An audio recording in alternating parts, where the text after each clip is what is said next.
powerful is God, really? Every day, humans take millions of decisions about how to treat each other, what to do with their money, how to spend their time.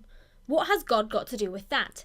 Surely if we're deciding, he isn't. So how does it make sense to say he's in charge of the universe? To some thinkers, this is an impossible problem to solve. How can God be in control if I'm free to make my own choices?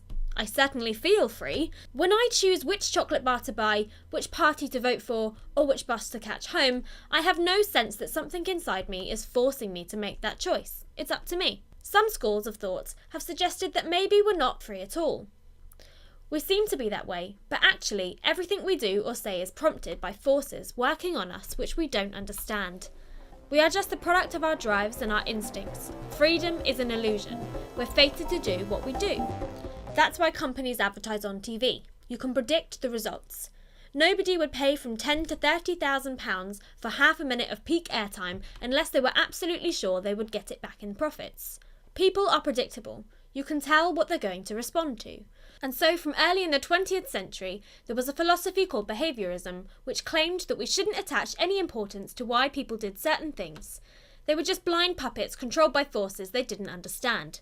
B.F. Skinner, the leading proponent of behaviourism, said that there was no difference between a man training for a race and a man racing for a train. They were both running, their motives really didn't matter. But we can't live that way. My thoughts, my ideas, my choices are the way I shape my life. They feel as if they're real.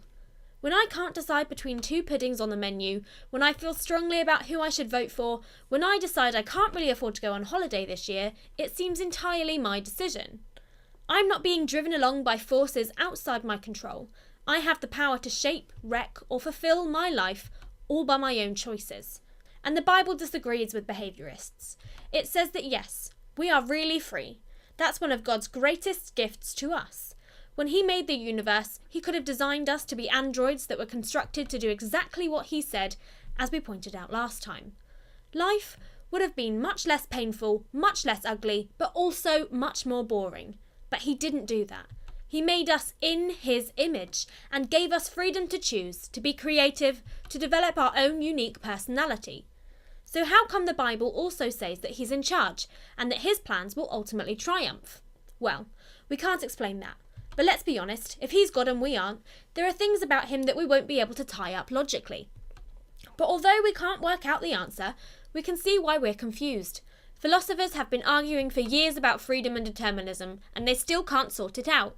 You see, when I go into the shop and buy that chocolate bar, I'm not actually totally free.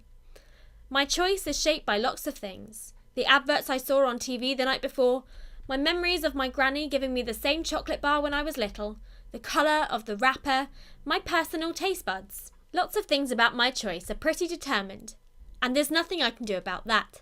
But I still feel completely free when I make the choice. How do those two things tie up? Nobody can say for sure, but we do know that both things are true. How does God's sovereign control tie up with my freedom to make choices? We don't know about that one either. It's perfectly possible then that God is ultimately involved in shaping the course of the universe, and that all we do will finally bring about the ends that he's been working towards. But it's also true that we are fashioned in his image, free to make real choices that truly affect our lives and those of others. We aren't the blind puppets of an uncaring destiny. There's more to us than that.